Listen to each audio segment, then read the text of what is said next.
সবাইকে নমস্কার। হরে কৃষ্ণ।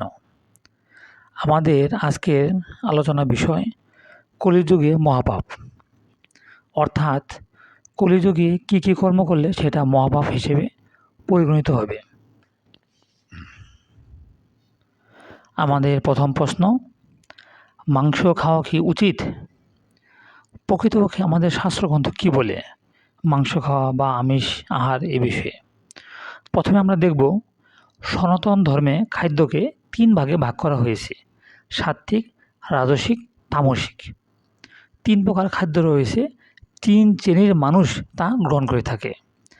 যারা ভগবানের সাথে যুক্ত থাকতে চান, শুদ্ধ জীবনযাপন করতে চান, তাদের জন্য সাত্ত্বিক আহারের কথা বলা হয়েছে। অর্থাৎ যে খাবার মাটি থেকে উৎপন্ন হয় এবং গোদুগ্ধ, মাটি থেকে শাকসবজি, ফলমূল যেগুলো উৎপন্ন হয়, এবং গোদুগ্ধ যেটা গরুর দুধ, সেই খাদ্যটা হচ্ছে সাত্ত্বিক খাবার। এবং রাজসিক খাবার হচ্ছে যেগুলো মাছ, মাংস বা উগ্র, বেশি ঝাল, টক এই ধরনের খাবারকে আমরা রাজসিক খাবার বলি। এবং তামসিক খাবার হচ্ছে হলো বাসি, পচা এই ধরনের খাবারকে আমরা তামসিক খাবার বলে থাকি।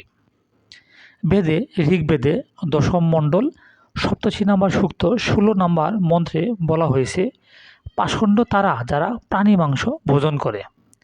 এর মানে প্রাণী মাংস ভোজন আমাদের জন্য বেদে নিষিদ্ধ। যাহা বেদে নিষিদ্ধ, অর্থাৎ ভগবান নিষিদ্ধ করেছেন, ঈশ্বর নিষিদ্ধ করেছেন, সেই বিষয়ে কোনো দ্বিমত থাকা উচিত নয়, এই বিষয়ে কোনো প্রশ্ন থাকা উচিত নয়। মাংস খাওয়া সনাতন ধর্মীয়দের সম্পূর্ণভাবে নিষিদ্ধ, যেহেতু বেদে নিষিদ্ধ করা হয়েছে। আবার মৎস্য সম্পর্কে মনুসংহিতায় ৫ম অধ্যায় ১৫ নম্বর শ্লোকে বলা হয়েছে, মৎস্য ভোজনে ভীষণ পাপ হয়, তাই তা ত্যাগ করবে। মানে মৎস্য, যত প্রকার মৎস্য মাছ রয়েছে এগুলো পাপ হয়। এর মানে মাছ এবং মাংস আমাদের জন্য, সনাতন ধর্মের জন্য নিষিদ্ধ। বিশেষ করে যারা সাত্ত্বিক আহার গ্রহণ করেন তারা তো অবশ্যই নিষিদ্ধ। কলিযুগে 4টি মহাপাপ রয়েছে। কি কি?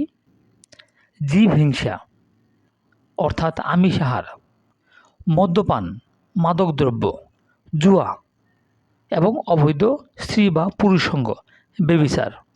যদি একটু ব্যাখ্যা করি, সেটা হবে জীব হিংসা, অর্থাৎ কোনো জীবকে, কোনো প্রাণীকে আমরা হিংসা করব না। হিংসার মাধ্যমে যে প্রাণীকে হত্যা করা হয় আমরা হত্যা করব না। এর মানে আমরা যে আমিষ আহার, যেটা আমরা মাছ, মাংস যেটা বলি, সেটাকে অবশ্যই ত্যাগ করতে হবে। মূলত প্রকৃতপক্ষে যারা সাত্ত্বিক আহারী তাহারা মাছ, মাংস, পেঁয়াজ, রসুন, ডিম এই 5টি দ্রব্য তারা গ্রহণ করে না, এগুলো নিষিদ্ধ খাবার। ভাগবতে ১ম স্কন্দ ১৭ নম্বর অধ্যায় ৩ নম্বর শ্লোকে এই পাপাচারগুলো ধর্মের স্তম্ভ, সৎ, দয়া, সংযম, সত্যবাদিতা এবং শুচিতা ধ্বংস করে, একথা বলা হয়েছে। এর মানে এই কলিযুগে যে 4টি মহাপাপ, জীব হিংসা, মদ্যপান, জুয়া ও অবৈধ স্ত্রী সঙ্গ, এই বিষয়ে ভাগবতের ১ম স্কন্দ ১৭ অধ্যায় ৩ নম্বর শ্লোকে বলা হয়েছে। মদ্যপান, যেটা আমরাকে মাদক দ্রব্য বলতেছি, সেখানে বিড়ি, সিগারেট থেকে শুরু করে সব রকমের মাদক দ্রব্য নিষিদ্ধ। জুয়া খেলা সম্পর্কেও বেদে বহু বলা হয়েছে, কৃষিকাজ করো তবু জুয়া খেলো না, এরকম অনেক কথাই বলা হয়েছে। জুয়াকে খুবই খারাপ ভাষায় বলা হয়েছে, কারণ এতে সংসার, জীবন সব কিছুই ধ্বংস করে দেয়।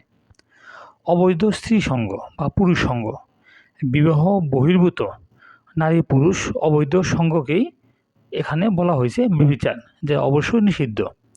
সকল মেয়েদেরকে মায়ের দৃষ্টিতে দেখা উচিত, বিবাহিত স্ত্রী ব্যতীত, এবং বিবাহিত স্ত্রী ছাড়া সকলকেই মায়ের দৃষ্টিতে দেখতে হবে। এবং বিবাহের পূর্ব পর্যন্ত তাহলে কি করবে? তখন সে ব্রহ্মচর্য পালন করবে। যাই হোক, এই 4টি যে মহাপাপ রয়েছে, এই 4টি মহাপাপের মধ্যে কী হয়? জীব হিংসা যদি থাকে, আমাদের দয়া নষ্ট হয়ে যায়। মদ্যপান যদি আমরা করি, তাহলে আমাদের সংযম নষ্ট হয়ে যায়। জুয়া যদি আমরা খেলে থাকি, আমাদের সত্যবাদিতা নষ্ট হয়ে যায়, কারণ মিথ্যার মাধ্যমে জুয়া প্রতিষ্ঠিত। আর অবৈধ সঙ্গ করলে আমাদের শুচিতা, মানে পবিত্রতা, সেগুলো আমাদের ধ্বংস হয়ে যায়। বেদের পরবর্তীতে স্মৃতিশাস্ত্রে যে সমস্ত মানুষেরা মাংস আহার ত্যাগ করতে পারে না, সেই সমস্ত রাজসিক ব্যক্তিদের জন্য মাংস খাওয়ার বিধান দেওয়া হয়েছে। এর মানে কী দাঁড়াইলো, সকল মানুষই কি তাহলে মাছ মাংস ত্যাগ করতে পারবে? আসলে পারবে না। কারণ সব মানুষই তো সাত্ত্বিক গুণে গুণান্বিত নয়। যারা সাত্ত্বিক গুণে গুণান্বিত তারা এমনিতেই ত্যাগ করে ফেলে, জোর করে ত্যাগ করতে হয় না। যাদের মধ্যে রাজস্বিক, তামসিক গুণ রয়েছে তারা মাছ মাংস ভক্ষণ করে থাকে। যেহেতু তারা মাছ মাংস ভক্ষণ করে থাকে এবং এজন্য সেই স্থিতিশাস্ত্র বিধান দেওয়া হয়েছে কী কী মাছ বা কী কী মাংস খাওয়া যাবে, কী কী খাওয়া যাবে না, কী খেলে কিছুটা হয়তো আমাদের শরীরের জন্য ভালো হবে, এই হিসেবেই তারা সেখানে স্থিতিশাস্ত্রে বিধান দেওয়া হয়েছে। কিন্তু আমাদের সেই স্থিতিশাস্ত্রে আবার বলাও হয়েছে এগুলো খেলে পাপ হবে, এ কথাও উল্লেখ করে দেওয়া হয়েছে। যেহেতু তোমরা খাও সেহেতু তোমরা এগুলো খাবে, এগুলো খাবে না। আর অবশ্যই চেষ্টা করবে এগুলো ত্যাগ করার জন্য। মাংস খেলে ভীষণ পাপ হয়, বা এগুলো খেলে পরবর্তী জীবনে, পরবর্তী জন্মে তুমি যে প্রাণী হত্যা করবে সেই প্রাণী তোমাকে পরবর্তী জীবনে হত্যা করবে।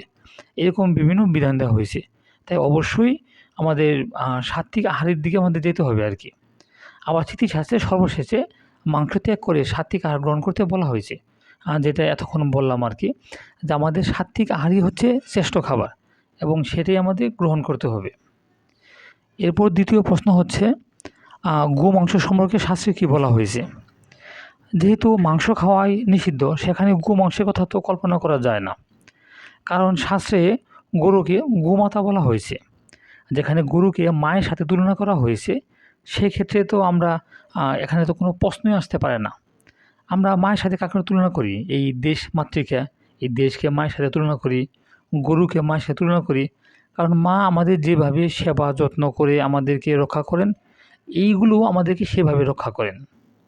ঠিক সে কারণে সকল পশুদের মধ্যে গরুর বিশেষ মাহাত্ম্য রয়েছে। আমাদের গোদুগ্ধ দান করার জন্য মায়ের সমতুল্য শ্রদ্ধা করে গোমাতা বলে সম্মান করি। আমরা ছোটোবেলায় মায়ের দুধের পাশাপাশি গোদুগ্ধ খেয়েছি বলে আমাদেরকে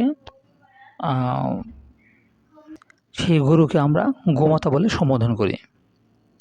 ঋগ্বেদে ৮ম মণ্ডল ১০ম সূক্ত ১৫ নম্বর মন্ত্রে বলা হয়েছে, গাভী হল রুদ্রগণের মাতা, বসুগণের পুত্রী, আদিত্যগণের বোন। এই গাভীতে সকল দেবতা নিবাস করেন। গাভীর মধ্যে দুগ্ধরূপী অমৃত রয়েছে, অতএব গাভী সর্বপ্রকারে পূজ্য। এই কারণে এটি বধ্যের যোগ্য নয়। প্রাণীসমূহের মধ্যে সবচেয়ে অধিক নিরীহ এই গাভীকে যে হত্যা করে সে পাপ করে। গোজাতিকে সর্বপ্রকার রক্ষা করা উচিত। মানে কি দাঁড়াইলো, আমাদের এখানে বেদে একদম স্পষ্টভাবে বলা হইল ৮ম মণ্ডল ১০ম সূক্ত ১৫ নম্বর মন্ত্রে, যে গো হত্যা করে সে ভীষণ পাপ করে থাকে। আর এই গোজাতিকে সর্বপ্রকার রক্ষা করার কথা আমাদের বলা হলো। এর মানে তাকে হত্যা করা যাবে না, যাকে রক্ষা করতে হবে, সেখানে তাকে খাওয়ার তো কোনো প্রশ্নই আসে না। অনেকে বলে থাকে হত্যা নিষেধ, খাওয়া তো নিষেধ নয়। যেখানে হত্যা করতেই নিষেধ সেখানে ভক্ষণ করার প্রশ্নই ওঠে না। তবু ঋগ্বেদে ১০ম মণ্ডল ৮৭ নম্বর সূক্ত ১৬ নম্বর মন্ত্রে বলা হয়েছে, গোহার শাস্তিযোগ্য বলা হয়েছে। মানে গোহার মানে এই গরু আহারকে শাস্তিযোগ্য এর অপরাধ বলা হয়েছে। ৩ নম্বরে আমাদের প্রশ্ন উত্তর বলা হয়েছে, নেশা, মদ, জুয়া এগুলো সম্পর্কে শাস্ত্রে কী বলা হয়েছে? যে কর্ম মানুষের মনে ও দেহে ক্ষতি সাধন করে, ভগবানের পথে অগ্রসর হতে দেয় না, তা অবশ্যই বর্জনীয়। অথর্ববেদে ৬:৭১ বলা হয়েছে, মানুষ তখনই কলুষিত হয় যখন সে মাংস ভক্ষণ, সুরাপান মানে মদ ও জুয়া খেলায় লিপ্ত হয়। এর মানে সেই অথর্ববেদে বলা হয়েছে আমাদের মন কীভাবে কখন কলুষিত হয়, যখন আমরা মাংস ভক্ষণ করি, সুরাপান করি। তাহলে মাংস ভক্ষণ, সুরাপান, জুয়া খেলা এগুলো করলে আমাদের মন কলুষিত হয়ে যায়। তাই এগুলো অবশ্যই আমাদের বর্জন করা উচিত। এছাড়া মনুসংহিতায় ৯ম অধ্যায় ২৩৫ নম্বর শ্লোকে বলা হয়েছে, ব্রহ্মহত্যাকারী, সুরাপায়ী, সুরাপায়ী মানে মদ ভক্ষণ করা, চোর, গুরুদেরগামী এরা প্রত্যেকেই মহাপাতকী। শাস্ত্রে যে কোনো প্রকার নেশামদ নিষিদ্ধ। এর মানে আমাদের বিভিন্ন অনুষ্ঠান, ধর্মীয় অনুষ্ঠান, পূজা পার্বণ থেকে শুরু করে যে কোনো জায়গায় মদ আমাদের অবশ্যই নিষিদ্ধ। মদকে বেদে, মনুসংহিতায়, স্মৃতিশাস্ত্র এবং কি সমগ্র শাস্ত্রে নিষিদ্ধ করা হয়েছে। মদ মানে আমরা এখানে বুঝে নেব মাদক দ্রব্য, সকল প্রকার নেশা জাতীয় দ্রব্য, এগুলো সনাতন ধর্মে অবশ্যই নিষিদ্ধ। নেশাদ্রব্যের সাথে সনাতন ধর্মের কোনো সম্পর্ক নেই। এমনকি এই ধরনের ব্যক্তিদের সঙ্গ নিষিদ্ধ। মানে কি দাঁড়াইল, যারা মদ খায়, মদ্যপান করে বা নেশাদ্রব্য গ্রহণ করে, ঠিক আছে, তারা তো এগুলো তো নিষিদ্ধই, এবং যারা এগুলো খায় তাদের সাথে মিশতে, তাদের সঙ্গ করতেও শাস্ত্রে নিষেধ করা হয়েছে। ঋগ্বেদ ৮ম মণ্ডল ২১ নাম্বার সূক্ত ১৪ নাম্বার মন্ত্রে বলা হয়েছে, তোমার মদ্যপ বন্ধু যদি তোমাকে মদ্যপানে উৎসাহিত করে তবে তাকে তৎক্ষণাৎ ত্যাগ করো। অনেক সময় বলে না যে বন্ধু একটা সিগারেট খা বা একটু মদ খা, ঠিক আছে, খেলে কি হয়? এখানে আমাদের বেদে বলা হয়েছে, আমাদের কোনো মদ্যপ বন্ধু যারা নেশাদ্রব্য গ্রহণ করে সেরকম বন্ধু যদি আমাকে উৎসাহিত করে যে এগুলো খাও, তাহলে তৎক্ষণাৎ তাকে ত্যাগ করতে বলা হয়েছে। আবার জুয়া খেলার সম্পর্কেও বলা হয়েছে। ঋগ্বেদ ১০ম মণ্ডল ৩৪ নাম্বার সূক্ত ১৩ নাম্বার মন্ত্রে বলা হয়েছে, হে জুয়াবাজ, জুয়া খেলিও না, ভালোভাবে কৃষিকার্য করো, নিজের যে ধন আছে তাহাই প্রচুর মনে করে উপভোগ করো। এর মানে ভগবান কৃপা করে আমাদের যে ধন সম্পদ দিয়েছে সেগুলোকেই আমাদের জীবিকার নির্বাহ করতে ব্যবহার করা উচিত। আমাকে অধিক লাভের জন্য কোনো অসৎ সঙ্গ বা অবৈধ সঙ্গ, জুয়া খেলা, এই ধরনের কোনো কাজে আমাদের লিপ্ত হওয়া উচিত নয়। আমাদের সকল প্রকার পাপকর্ম থেকে দূরে থাকতে হবে। কোনো প্রকার পাপকর্মের সাথে আমাদের লিপ্ত হওয়া যাবে না। গীতাতে ১৬ অধ্যায় ২১ নম্বর শ্লোকে বলা হয়েছে, কাম, ক্রোধ ও লোভ এই ৩টি নরকের দ্বার, অতএব ওই ৩টি পরিত্যাগ করিতে হবে। মানে নরকের দরজা। কীভাবে আমরা নরকে যেতে পারবো? যদি আমাদের কাম, ক্রোধ, লোভ এই ৩টি গুণ আমাদের মধ্যে থাকে, তবে আমরা সহজে নরকে যেতে পারবো।